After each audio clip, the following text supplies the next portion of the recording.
Parce que Ibrahima Mbaye bon du coup sama xalaat man jàpp naa ni deuxième mi-temps tag war na mën na ñëw rek dugg parce que loolu baax na ci esprit quoi mais tey bu ñu ñëwee tag rek premier match bi deuxième match bi ñu ñëw rek teg ko dina xaw a nekk à l'aise tellement ba. kon ñun daal dañuy ñaan yàlla rek xam nga suñu match bi ñëw ñu ak Norvège yàlla may ñu tam. waaw loolu daal laa xam ni moom loolu kese la. waaw mais bii passé xam nga rek football maanaam c'est que ñëpp mënuñu dox. tey da ngay ñëw dox suba doo xam suba nga dox affaire bi. jërë ngeen jëf mbokki internet yi ñuy topp ci xibaar 5 ñu leen nuyu bu baax a baax ñëw ngeen tey seen reportage du jour ñu fas yéene waxtaane li nga xam ne nii moom mooy match bu dox diggante Sénégal ak Norvège li nga xam ne ni ñenn la coupe du monde bi nga xam ne mooy am foofu États-Unis Sénégal nag football son premier match contre la France daal di koy perdre 3-1 mu nekk défaite bi nga xam ne aussi tamit sénégalais yi daal dañ ciy mer ba furtu waaye tamit joxoñ ki nga xam ne nii moom mooy Pape Thiaw jàpp ne ku ji njàkk moom mooy njàkk ndax li nga xam ne nii xaar nañ ko ci classement ci boobule match gisuñu ko ñoo footballaat suñu deuxième match contre la Norvège mu nekk match bi nga xam ne aussi tamit match bu bëri enjeu la ndax Sénégal joue sa qualification match boobu bu ñu ko perdre rek xëy na suñu qualification dina tagga témbee moo tamit les sénégalais ñoo ngi bàyyi xel bu baax a baax li nga xam ne mu ngi xew foofu te États-Unis mu nekk l'équipe nationale du Sénégal Norvège nekk équipe bu baax a baax équipe bi nga xam ne aussi tamit am na des attaquants de dimension internationale ki ñu waxee loolu xel dem ci alaana donc mu nekk match bi nga xam ne nii sénégalais yi am nañ seen gis-gis am nañ seen xalaat dañuy ànd ak suñu technicien daal di dem waxtaan ak sénégalais yi ci li nga xam ne nii moom mooy seen xalaat ci l'équipe nationale du Sénégal waaye tamit match bi nga xam ne nii dox na diggante Sénégal ak France match bi nga xam ne aussi ñu ngi koy préparé contre la Norvège mu nekk match bi nga xam ne nii mu ngi am dans quelques jours rek dañuy dem ànd ak suñu technicien daal di dem waxtaan ak les sénégalais naka la ñu gisee actuellement notre équipe nationale du Sénégal. waaw franchement match bi moom ça a été. gars yi joué neen mais dafa am quelques réglages yoo xam ne war nañ ko régler. lu ci mel ne côté changement yi. du coup je crois prochaine fois comme contre Norvège bi am ñuy teel a def changement yi c'est plus important quoi. lan mooy défaut bi match bi joué contre la France. waaw yéex a def changement yi parce que première mi-temps bi assuré nañ ko. Mendy assuré na génne na ay occasion loolu rek jàngat la pour man bon Sénégal yëpp ay léegi ñëpp ay coach lañ quoi. ñëpp a ngi koy kaas quoi xam nañ ni war nañ def changement. te loolu mooy yoon quoi. le rôle des vétérans jàpp na aussi war nañoo bàyyi la place à la jeunesse. waaw surtout effectivement parce que tamit ñooñu seen wàllu wëy na du coup xaw a jàppale gars yi motiver leen jox leen encouragement et tout ça. loolu am na solo quoi. lu ci mel ni Mané gars yi yëpp quoi. Ibrahima Mbaye ñu jàpp dafa titulaire ci match Norvège bi ñëw. waaw bien sûr parce que Ibrahima Mbaye bon du coup sama xalaat man jàpp naa ni deuxième mi-temps tag war na mën na ñëw rek dugg parce que loolu baax na ci esprit quoi mais tey bu ñu ñëwee tag rek premier match bi deuxième match bi ñu ñëw rek teg ko dina xaw a nekk à l'aise tellement ba je pense que est-ce que dina sax def comme premier match bi lu ko assuré quoi. bàyyi ba deuxième mi-temps tag dugal ko c'est plus important je pense. on a raté beaucoup d'occasions contre la France efficacité bi aussi ñoo ngi koy jooy. bien sûr ñoo ngi koy jooy parce que France moom wax dëgg yàlla waruñu gagner quoi parce que bu dul dara rek ñu France ñun ak ñoom rek déjà loo final la.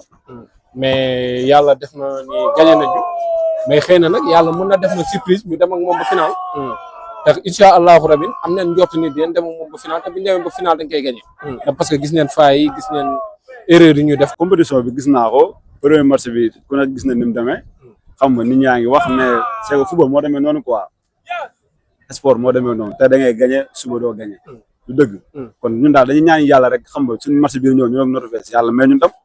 waaw loolu daal laa xam ni moom loolu kese la. waaw mais bii passé xam nga football maanaam c'est que ñëpp mënuñu dox. tey da ngay ñëw dox suba doo xam suba nga dox affaire bi loolu la. gars yi ñu ngi koy wax ay jour naan kii la wala kii football moo demee noonu. nekkul ni chaque jour da nga siy nekk du dëgg. football noonu la demee quoi loolee sport. waaw man daal bu ñu critiqué benn jour mais Pape Thiaw aussi ñoo ngi critiqué changement yi dafa yéex. waaw mais xam nga defet moo ñëw rek. defet moo ñëw. kan baa ngi nii bi passé xam nga ñëw nañ jël ko kenn waxul dara kon keroog waruñu football gars yi ne fi di wax defet moo ñëw rek. waaw loolay football quoi loolay sport. sport noonu la demee ñaari adversaire bu ñu tasee faaw kenn ki def heure kenn ki mën a gagné. du dëgg. waaw loolay sport quoi. match yi ñëw moom man gis naa ne ñu teg xale yi quoi. ñu teg xale yi waaw parce que football xale moo koy def. waaw dëgg la xale moom mooy football quoi na leen teel a teg xam nga ñu def la ñu war a def. waaw ñu ñaan yàlla ñu daal nañ ñaan yàlla rek yàlla may ñu dem mais nag moom ba li ci des moom joueurs yi ñoo koy def. waaw joueurs yi ñoom ñooy jaayante xam ne affaire bi affaire de drapeau la ñu teg seen bakkan comme yeneen équipe bi ñu koy defee. boo xoolee ay Congo xam ay Côte d'Ivoire xam nga ba ci keroog match Angleterre bi nga gaay jour yi dañoo ñëw teg seen bakkan fayet football loolu quoi football kenn mënul kenn mais jaayante la voilà boo jaayantee da nga si génn waaw man loolu laa gëm ñu football quoi voilà. mais contre la France bon lan laa mën ci wax mooy doona desoon lu bëri en fait le problème c'est le problème de 11 départ déjà parce que mënoo toog di football contre France di xam ñoom dañoo ay te en plus di fausser ce 11 départ man en tout cas pour man Koulibaly warul départ donc coach bi dafa def ay choix dëgg la mais ay choix ñoo xam ne bon il fallait déjà prendre la mesure de la mi-temps parce que boo gisee France changer système de jeu au bout de la mi-temps dugal Olysée au milieu de terrain c'est-à-dire il fallait changer le système déjà donc Pape Thiaw devait déjà changer le système comprendre déjà que Didier Deschamps a mis Olysée au milieu de terrain Dembélé daf ko répartir ci côté bi donc Pape Thiaw foofu la war a jël mesure bi déjà donc après ay Sadio Mané di durer ci terrain bi ça on le sait tous Sadio Mané warul durer ci terrain bi parce que Sadio Mané déjà lu muy football daa bëri te en plus de ça day jël mag donc il a fait bon quand même il devait réagir concernant les remplacements d'autres choses aussi Lamine Camara tamit moi on l'a pas trop senti luñu ko ci match bi Pape Thiaw dafa war a jël mesure yoo xam ne changer ko am na benn envergure wala soo mënul essayer de trouver benn match benn 1 point nga jëm a dugal partie 6 pour solidifier milieu de terrain bi empêcher les Français de pouvoir jouer de pouvoir se projeter à l'avant donc loolu laa mën wax la bataille du milieu Sénégal dafa perdre contre la France. Exactement en deuxième mi-temps surtout en premier mi-temps le milieu du Sénégal était vraiment lourd ce qui compliquait du moins la tactique de Deschamps en premier mi-temps donc premier mi-temps bi dafa diisoon le milieu de la France ne parvenait pas à jouer on l'a tous vu les Français ils étaient obligés de dégager le ballon du moins à l'avant pour pouvoir du moins se replacer mais même lorsqu'ils se replaçaient ils parvenaient pas à dominer le milieu de terrain ce qui permet à Gana Gueye de pouvoir et Pape Gueye de pouvoir vraiment être au milieu présent et empêcher les Français de jouer c'est ça. En fait football ñaari affaire lay mettre en avant comme ni nga wax sànq mooy vétéran mooy expérience ak jeunesse il faut savoir l'équipe qui parvient à allier expérience et jeunesse c'est l'équipe qui fonctionne donc moi à mon niveau Pape Thiaw loolu la waroon def la jeunesse elle est bonne en fait léegi nag football xale moo ko yor gis nañ fi ay Lamine Yamal Espagne gis nañ fi ay boy Maroc bi bool bi ce qu'il a fait contre le Brésil donc football xale léegi nag moo ko yor léegi ñu gis fi ay Nico Williams nekk titulaire de 18 ans maintenant c'est précoce quoi. Le cas d'Ibrahima Mbaye qu'est-ce que tu en penses est-ce que moom mën na nekk un titulaire dans cette équipe. Effectivement Ibrahima Mbaye je pense que maintenant on est en Coupe du Monde c'est plus la CAN quoi on est en Coupe du Monde quoi. Maintenant, la Coupe du Monde, c'est faire des choix. Là, maintenant, on est arrivé à un moment où maintenant, il faut se dire que c'est fini. Se donner tout.